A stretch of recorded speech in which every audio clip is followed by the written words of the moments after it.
gì áo đi buồn là ai giúp sẽ mai giờ yêu phút đây hay mà nơi đông bằng sẽ mai giờ sẽ mai giờ yêu phút đây hay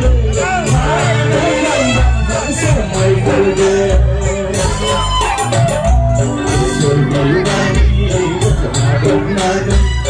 lời dặn gì áo đi buồn là ngày giấc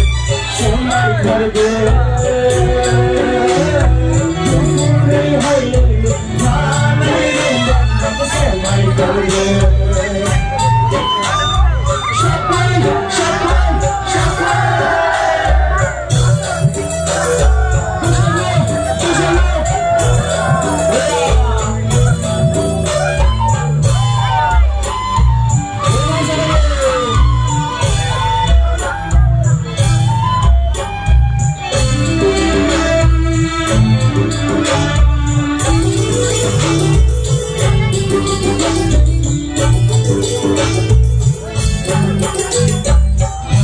Hãy subscribe cho kênh Ghiền Mì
Gõ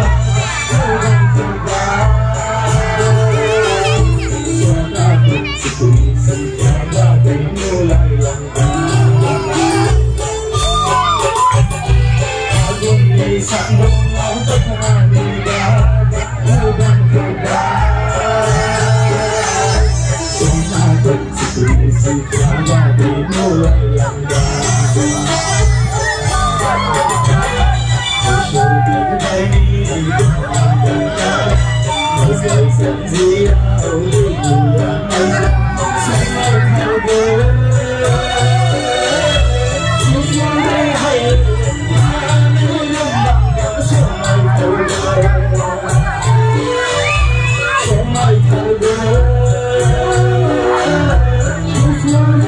lỡ